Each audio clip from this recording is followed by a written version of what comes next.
우리 모두는 승리를 좋아합니다. 승리를 싫어하는 사람은 없을 것입니다. 하다못해 가위바위보라도 이기면 기분이 참 좋습니다. 왜 그런가 생각해봤더니 승리가 주는 분명한 기분 좋음이 있기 때문입니다. 그런데 안타까운 것은 우리가 매번 승리할 수 없다라는 거죠. 때로는 승리할 때가 있고 때로는 질 때가 있습니다. 매번 승리할 수 없지만 또 가만히 잘 살펴보면 승리를 잘 하는 사람들도 있는 것 같습니다. 승리하는 법을 아는 사람들이 있다는 얘기입니다. 혹시 운동 좋아하시는 분들은 아시겠지만 예전에 역전의 명수라고 소문난 군산상고라든지 아니면 80년대 90년대 매번 야구를 우승했던 해태 타이거즈 같은 팀, 또 미국에 와보니까 요즘 풋볼 시즌이 시작됐는데 뉴잉글랜드 같은 팀들은 매번 우승하는 것을 보면서 어떻게 이 사람들은 이길 수 있을까. 그런데 정말 중요한 경기에 이기는 법을 아는 사람들이 더 많이 이기는 것을 발견할 수가 있었습니다. 제가 군대에 있을 때 군복무 할 때 제 유일한 낙이 주말에 운동하는 거였습니다. 옆에 있는 중대와 몇 시에 운동하자 해서 축구 시합을 하면 이길 때도 있고 질 때도 있는데 그때는 더 젊고 어렸을 때라서 승부욕이 제 안에도 엄청 강했던 것 같습니다. 이기면 좋아서 한 주간을 기분 좋게 지내고 지면 한 주간 내내 왜 내가 졌을까, 거기서 왜 그렇게 우리가 플레이를 했을까, 한 주간 내내 머릿속에 그 생각이 떠나지 않는 겁니다. 그래서 그 다음 주 주말이 되면 또 그 중대랑 시합을 다시 해서 이겨야 그때 이제 속이 좀 풀어지는 그런 성격을 갖고 있었는데 점점 더 이제 사역을 하면서 또 신앙이 더 자라가다 보면서 성령님께서 제 마음을 만져주셨고 그런 것들이 참 쓸데없다라는 것을 깨닫게 하셔서 이제는 이제 그런 마음 없이 운동을 할 때도 있고 또 운동 중계를 보게 되는 것 같습니다. 이런 승부욕이라는 게 생기는 것도 아마 같은 이유인 것 같습니다. 모든 사람들은 승리하는 것을 즐겁게 여기고 패배하는 것을 싫게 여기기 때문입니다. 이런 운동 경기, 사소한 운동 경기에서조차 승리하는 것이 좋고 패배하는 것이 참 안타까운데 전쟁에서의 패배는 정말 이루 말할 수 없는 쓰디쓴 상처를 우리에게 주게 되는 것 같습니다. 패배의 자리에 선다는 것처럼 비참하고 고통스러운 일은 없습니다. 일이 성공하지 못하고 실패한 것도 고통스러운데 그 고통스러운 실패가 패배로 이어진다라면 정말 이것은 더할 나위 없이 아주 슬픈 일이고 어려운 일입니다.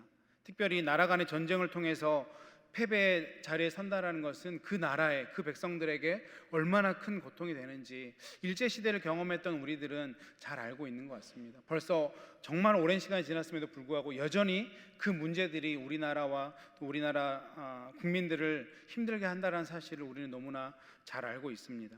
오늘 본문은 패배의 자리에 있었던 이스라엘 백성들을 다시 한번 승리케 하시는 하나님의 모습과 방법이 나오는 아주 귀중한 본문입니다.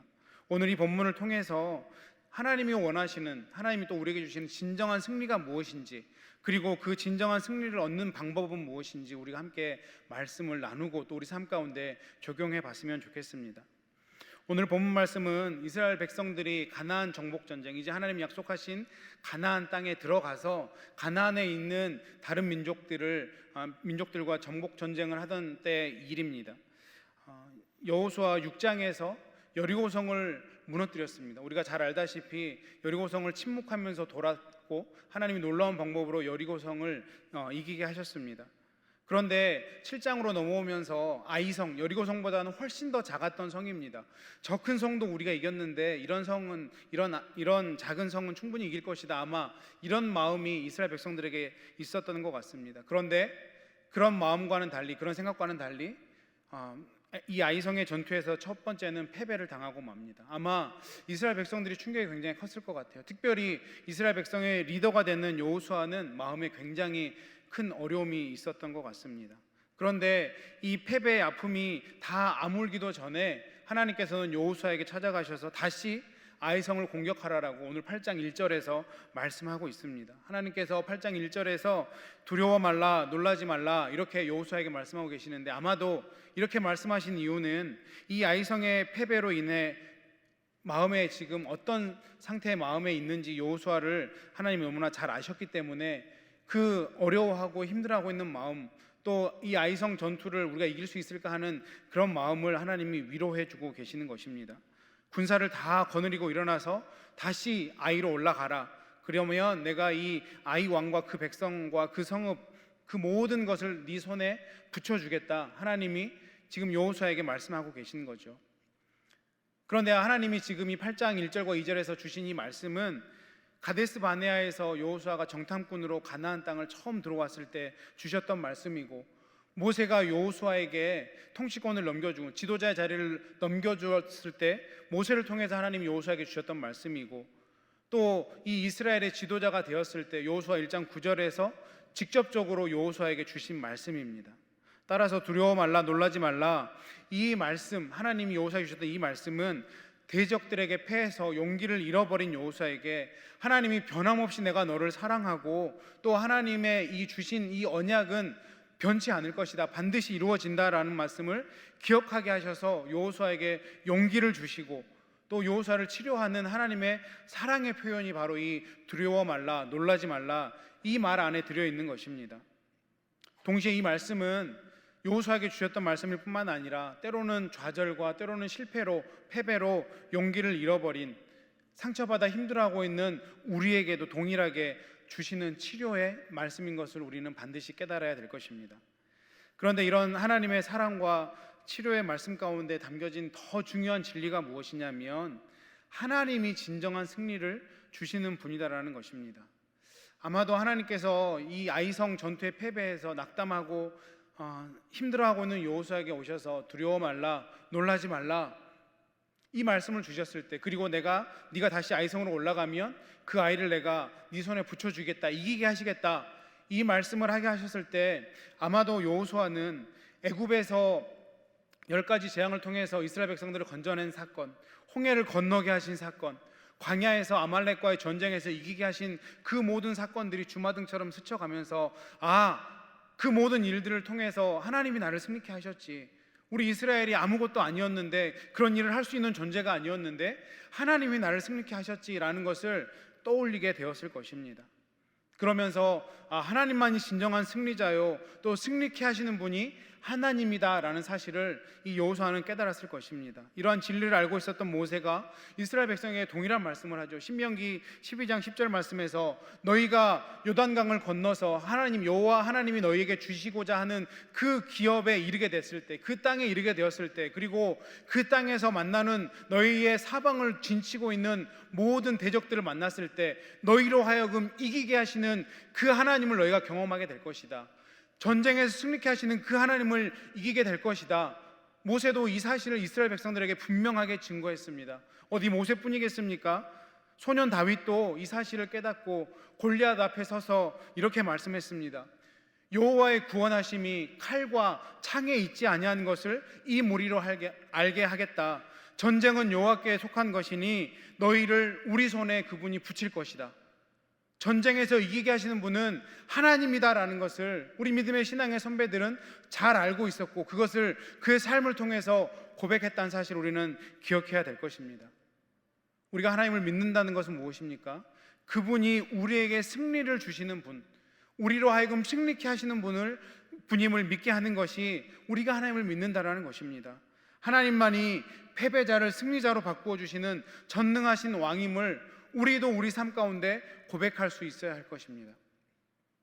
그런데 하나님은 이 승리의 병법을 통해서 아이성에서 이스라엘을 승리케 하셨는데, 이 사실이 단순히 하나님이 승리하게 하시는 분이다, 승리가 하나님의 손에 있다, 이 사실만을 우리에게 알려주게 하시는 것이 아닙니다.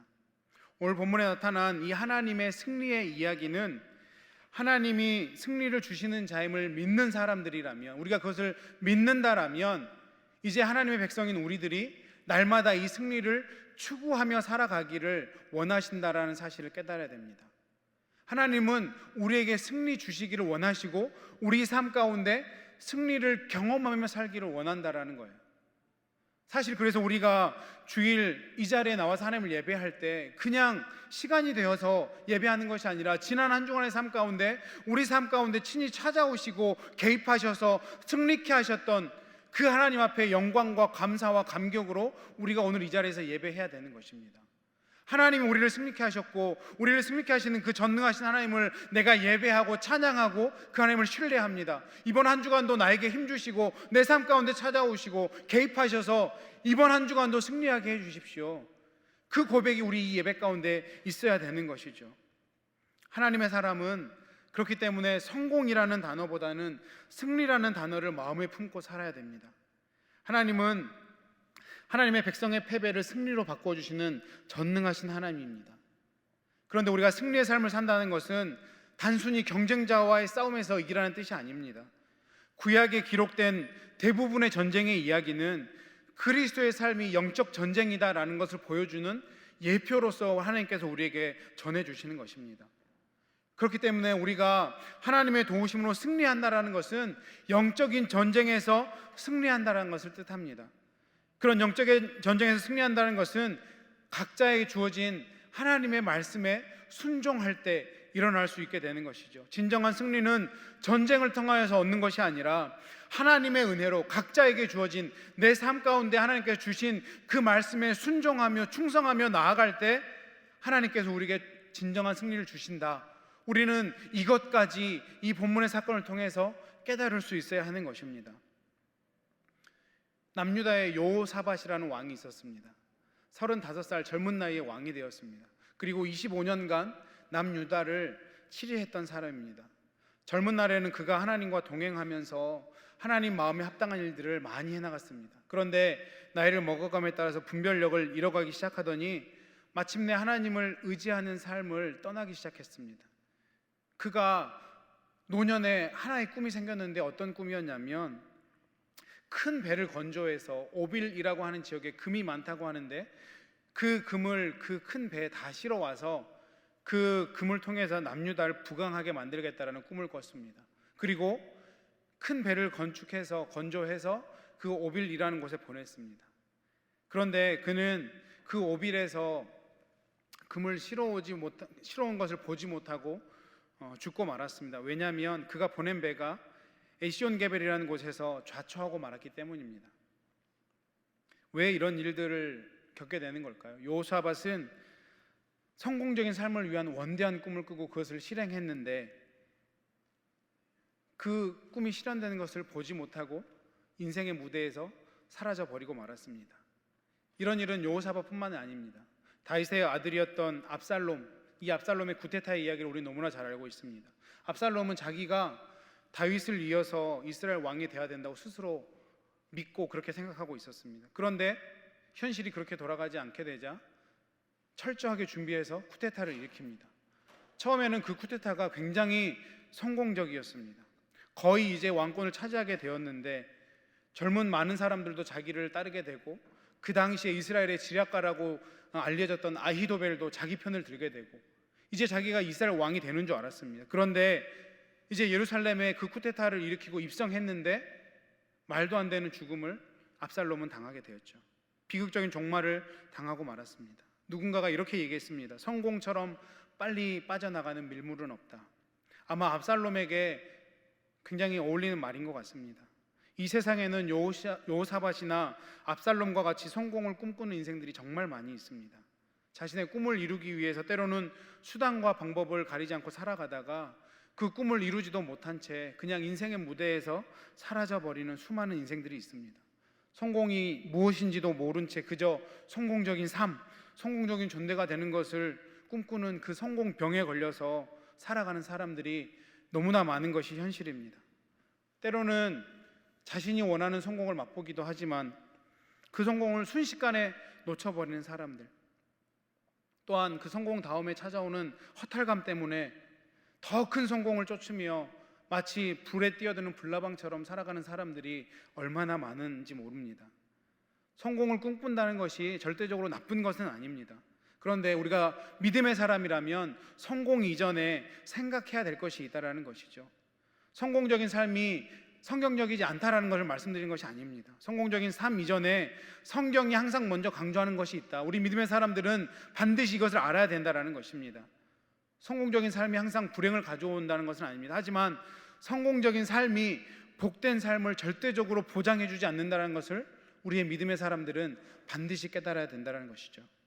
여호사밧 왕이나 압살롬이나 이스라엘 초대 왕이었던 사울 왕은 나름대로 성공적인 삶을 살았고 성공적인 삶을 계속해서 꿈꾸던 사람들이었습니다. 그런데 그들의 삶은 결코 복된 삶은 아니었습니다. 그 이유는 무엇입니까? 그 이유는 너무나 분명합니다. 그들이 꿈꾸었던 성공이나 잠시 누렸던 성공이 하나님이 원하시는 뜻과는 전혀 무관한 삶이었기 때문입니다. 여호사밧이 기다렸던 배가 돌아오지 않는 이유는 하나님께서 그 배를 좌초시켰기 때문입니다. 압살롬의 쿠데타가 성공하지 못했던 이유도 압살롬이 왕이 되는 것이 하나님의 뜻이 아니었기 때문입니다. 우리는 성공을 위해서 때로는 하나님의 뜻이 무엇인지 인지하지 못하고 살아갈 때가 많습니다. 더 심각한 경우는 하나님의 뜻이라고 하나님이 알려주심에도 불구하고 성공을 쫓아가기 위해서 잠시 그것을 뒤로 하는 경우도 너무나 많이 있습니다. 그런데 성경은 정말 많은 인물들이 그렇게 살아갈 때 어떤 결과를 가져오게 되는지 우리에게 분명하게 보여주고 있는 것이죠. 그렇기 때문에 믿음의 사람들은 성공의 탑을 쌓기 전에 순종의 탑을 쌓아야 합니다. 하나님의 자녀들은 하나님의 뜻에 순종할 때 복된 삶을 살아가게 되어 있다는 진리를 우리는 성경을 통해서 반드시 깨달아야 되는 것입니다. 성공이라는 것이 우리 삶 가운데 복된 삶을 보장하지 못하는 이유는 분명합니다. 왜냐하면 성공이라고 하는 것을 측정하는 기준이 너무나 애매모호하기 때문입니다. 무엇이 성공이라고 얘기할 수 있겠습니까? 방이 4개 있는 집에 살면 성공입니까? 10만 불이 넘는 차를 타고 다니면 그것이 성공하는 것입니까? 아니면 내 은행의 잔고가 100만 불이 넘게 있다라면 그것이 성공하는 것일까요? 성공이라는 기준은 너무나 애매모호합니다. 우리가 성공이라는 단어에 이끌려서 우리가 살기 시작하면 우리의 삶 자체도 너무나 쉽게 흔들리고 맙니다.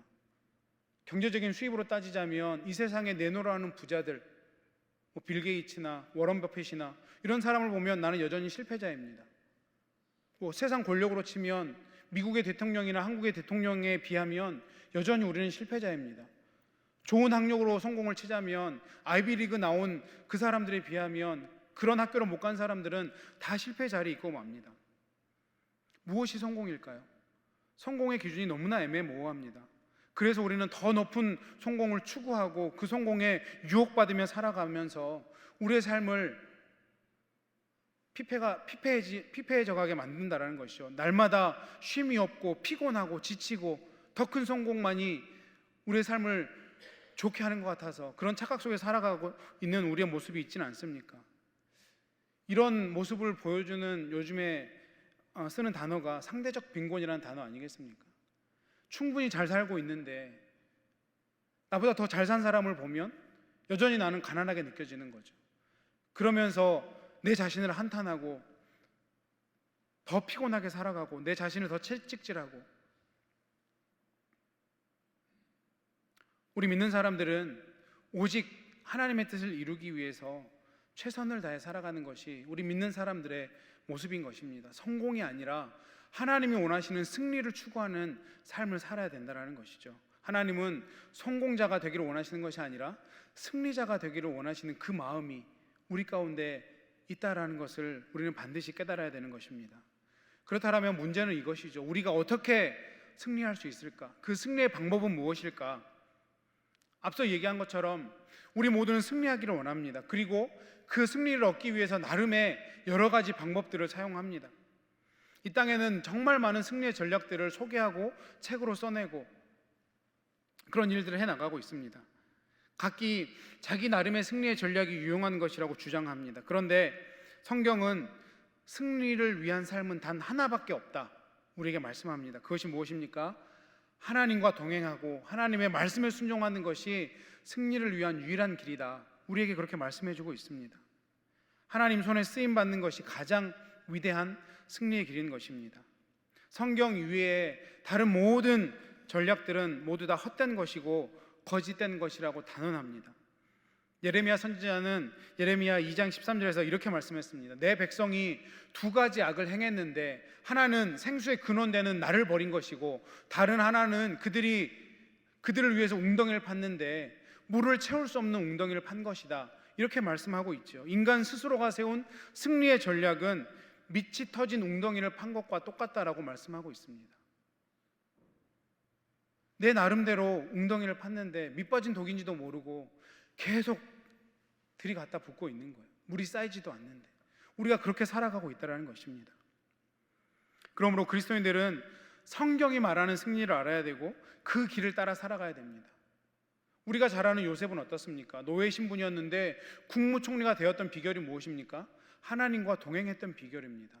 이스라엘 백성들, 그저 노예로 살아갔던 이스라엘 백성들, 일하는 것밖에 몰랐던 그 이스라엘 백성들이 홍해를 건너고 광야에서 아말렉과의 전쟁에서 승리하고 가나안 정복 전쟁에서 승리할 수 있었던 이유는 무엇입니까? 그들이 뛰어났기 때문입니까? 그것이 아니라 그들이 하나님과 동행했기 때문입니다.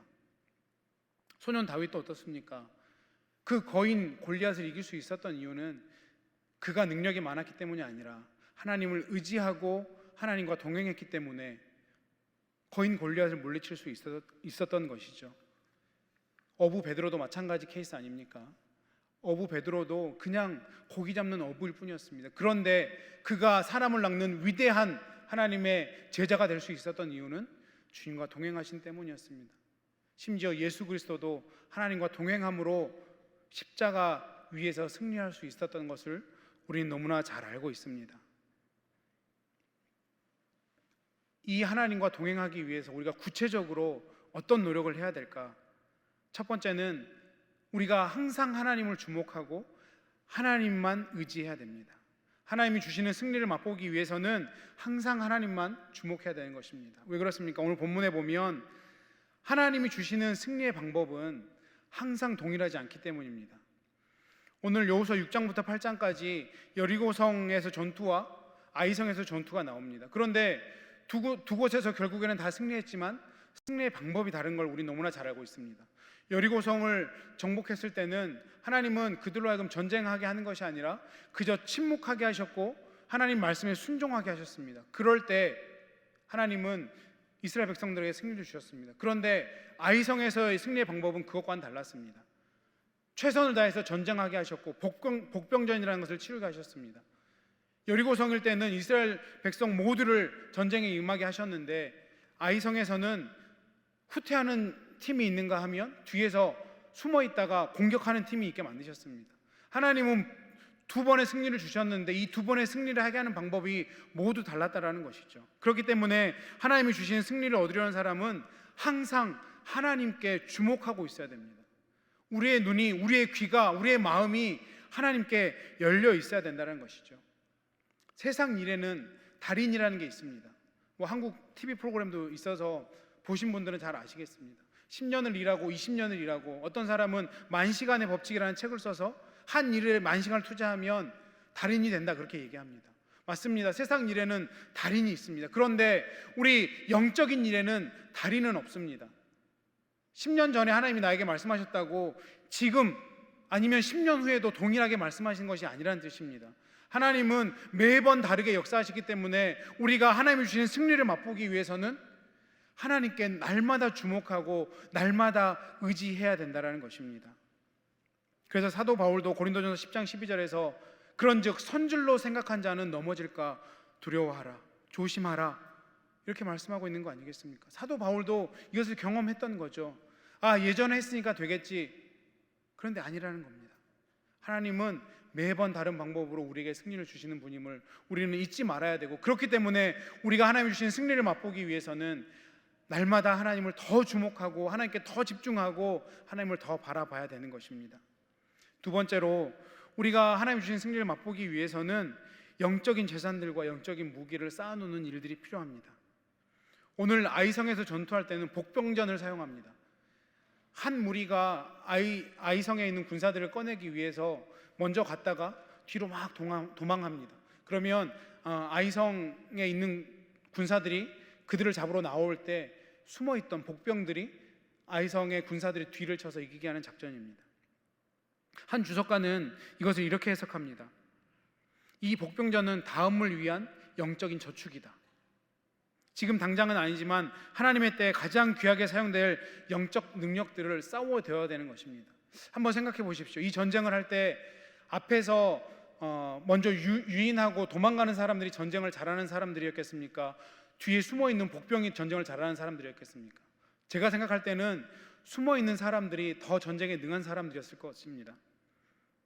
우리가 이 영적 전쟁을 위해서 쌓아둬야 될 복병은 무엇입니까? 하나님의 말씀을 암송하는 일입니다. 하나님의 말씀을 더 배우고 연구하는 일입니다. 기도의 양을 쌓아놓는 일입니다. 또 하나님 안에서 구제하고 선행하는 일입니다.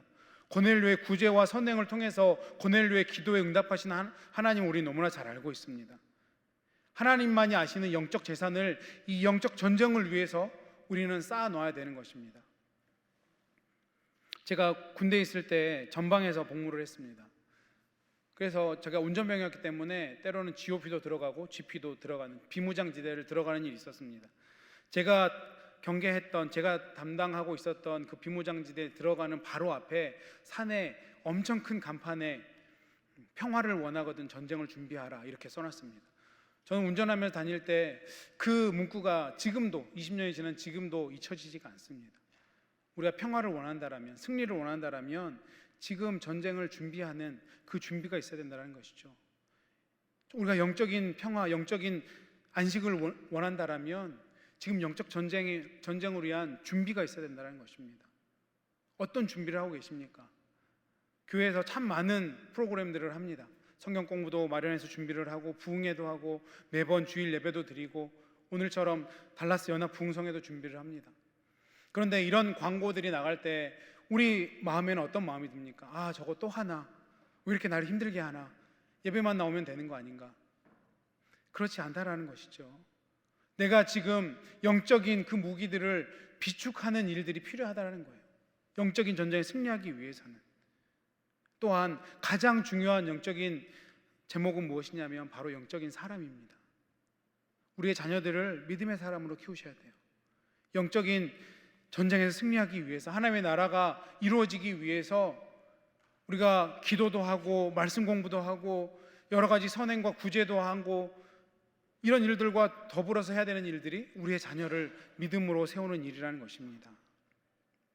마지막으로 우리가 하나님 주시는 승리를 맛보기 위해서 우리 삶 가운데 최선을 다하는 일이 있어야 됩니다. 오늘 아이성을 하나님께서 정복하게 하실 때, 승리하게 하실 때 이스라엘 백성들로 하여금 최선을 다해서 전쟁하게 하셨습니다. 하나님은 매번 초자연적인 방법으로 역사하시는 분이 아닙니다. 오히려 초자연적인 방법은 그렇게 많이 역사하지 않으셨어요. 하나님은 우리 삶 가운데 늘 함께 하시고 우리를 통해서 일하시기를 원합니다. 하나님은 우리가 최선을 다해 하나님의 말씀에 순종하기를 원하시고 그 순종하는 사람들을 통해서 오늘도 하나님의 일들을 이루시고 하나님이 승리케 하신다는 사실을 우리는 반드시 기억해야 됩니다. 잠언 21장 31절 말씀에 싸울 날을 위하여 마병을 준비하라. 이김은 여호와께 있느니라. 승리하게 하시는 분은 여호와신데 그 싸움을 위해서 마병을 준비해야 되는 일이 우리에게 있다는 거죠. 우리는 어떤 준비를 하고 있습니까? 오늘 어떤 최선을 다하고 계십니까?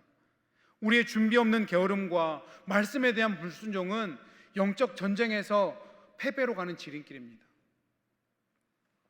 이제 말씀을 맺겠습니다. 우리는 날마다 승리하기를 원합니다. 그 승리를 얻기 위해서 그냥 앉아만 있으면 안 됩니다. 어떻게 하나님이 승리케 하시는지 성경을 통해서 배워야 되고 우리의 삶 가운데 그 승리의 방법을 적용해야 될 것입니다. 하나님은 승리하게 하시는 하나님입니다. 믿으십니까? 하나님은 저와 여러분을 이번 주도 승리하게 하실 것입니다. 그 하나님을 경험하기 위해서 우리가 해야 되는 일, 우리가 반드시 기억해야 되는 일, 최선을 다해서 하나님의 말씀에 순종하고 영적인 재산들과 영적인 무기들, 이것들도 우리 삶 가운데 많이 비축해 놓아야 되는 것입니다. 그럴 때 우리 삶 가운데 찾아오셔서 승리케 하시는 그 하나님을 경험하게 될 것입니다. 이번 한 주간도 우리 삶 가운데 찾아오셔서 승리케 하시는 그 하나님을 기대하며 이 예배당을 나가셨으면 좋겠습니다. 그런데 그 기대뿐만이 아니라 하나님의 음성에 늘 주목하시고 하나님의 말씀과 기도의 자리에 나아가시고 또 우리 삶 속에서 내 삶 가운데 하나님 일해달라고 최선을 다해서 이 모든 일들을 해나갈 때 하나님 우리를 승리케 하실 것이고 다음 주 이 자리에 나와서 하나님을 예배할 때 정말 나를 승리케 하셨던 그 하나님 앞에 감사함으로 감격함으로 그 하나님께 영광을 올려드리는 저와 여러분 되시기를 주님의 이름으로 축원합니다. 기도하겠습니다.